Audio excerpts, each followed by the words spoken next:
નમસ્કાર દર્શક મિત્રો, આપ જોઈ રહ્યા છો NN ન્યૂઝ. હું છું એન્કર અર્પિતા પટેલ. હવે જોઈએ અગત્યના સમાચાર. સુરતમાં ખ્વાજા ગરીબ નવાજ વેલફેર ટ્રસ્ટ દ્વારા ઈદ મિલાદની ઉજવણી.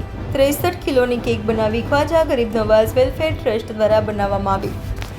દર વર્ષે ખ્વાજા ગરીબ નવાજ વેલફેર ટ્રસ્ટની મહિલાઓ દ્વારા જાતે બનાવવામાં આવે છે કેક, તો સાથે શિરની તથા લંગરનું પણ આયોજન કરવામાં આવે છે. ખ્વાજાદાના દરગાહના ખાદિમ તથા ગણેશ ઉત્સવ સમિતિના અનિલભાઈ બિસ્કીટવાળાના હસ્તે કરાયું કેક કટિંગ.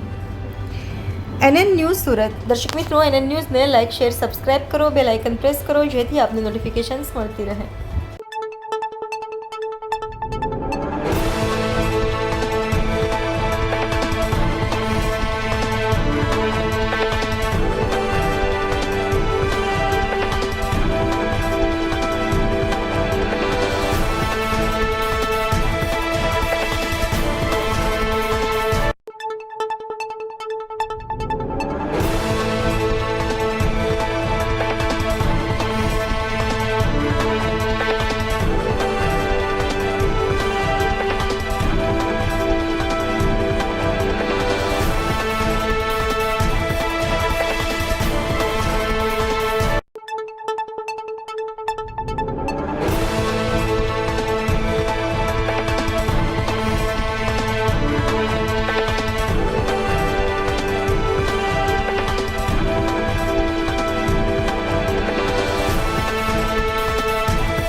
नाम सब्बीर भाई दरा।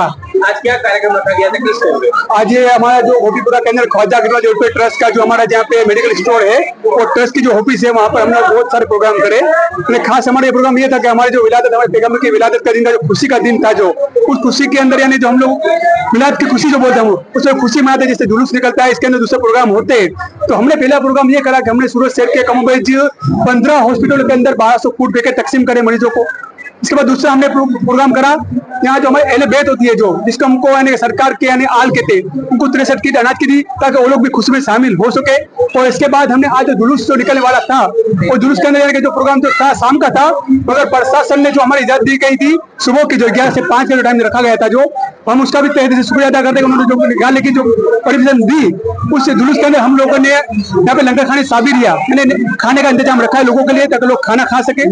और इसके बाद 63 किलो का केक बनाया हमारे, जो हमारे नबी की जो उम्र हुई थी 63 साल की हुई थी, उसके लिए 63 किलो केक बनाया। वो खास इसके अंदर हमने ये प्रोग्राम बनाया तो उसके अंदर हमने गणेश जो समिति के जो है जो अनिल भाई बिस्किट वाला उनको बुलाया और हमारे जो खालदाना के फैसल बापू उनको बुलाया, उनके हाथों से केक काटा और कौमी एकता का प्रोग्राम हमने यहाँ पे करा और कौमी एकता का हमने यहाँ पे वो करा।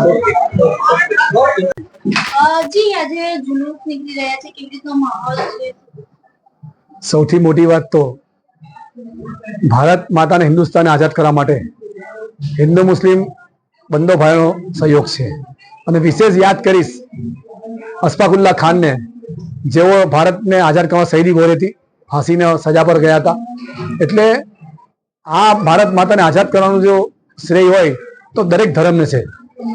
અને આજે કોમી એકતાના એક પ્રતિક રૂપે આજે હઝરત મોહમ્મદ પેગમ્બર સાહેબના 1453માં જન્મદિવસ નિમિત્તે અહીંયા મને બોલાવ્યો અને મેં સાથે એમની સાથે એમની ઉજવણીમાં જન્મદિવસ નિમિત્તે ઉજવણી કેકની કટિંગ કર્યું હતું. મને આનંદ છે કે સમગ્ર સુરતમાં ભલે વાતાવરણ કોઈ ગમે તે માનતા હોય, પરંતુ લોકલ દરેક હિન્દુ મુસ્લિમ ભાઈઓ એકબીજા હજુ પણ સંબંધમાં છે, ધંધાદારી પાર્ટનર પણ હોય છે ને બધા ખૂબ સારી રીતે કામ કરતા હોય છે. મારા ખ્યાલથી સૌથી પહેલું રાષ્ટ્ર પહેલું હોય છે. દરેક ધર્મ જ્યાં રહેતા રાષ્ટ્ર પહેલું, તે રાષ્ટ્રની ભાવના સાથે જો તમે દેશમાં પોતાનું ગુજરાન કરો તો માગલી આ તમારી ધાર્મિકતા પણ સચવાતી હોય છે. મને વિશ્વાસ છે કે આજે આ લોકો અહીંયા પોતાનું કાર્ય કરે છે, પરંતુ આવતીકાલે ભગવાન ગણેશજી વિસર્જન ત્યારે તેઓ પાણી પરબ પર લગાવીને પોતાની શુભેચ્છા લોકોને આપવાના છે. તો આ એક ભાઈચારો હંમેશા સુરતમાં રહે અને ભાઈચારા લીધે સમગ્ર સુરત ખૂબ વિકાસ પામે એવી બધાને ભગવાનને અને કુદરતને આપણે પ્રાર્થના કરીએ કે આપણે ભવિષ્યમાં સાથે મળીને આ રાષ્ટ્રનું નિર્માણ આગળ કઈ વધે તેનો પ્રયત્ન કરીએ. આભાર.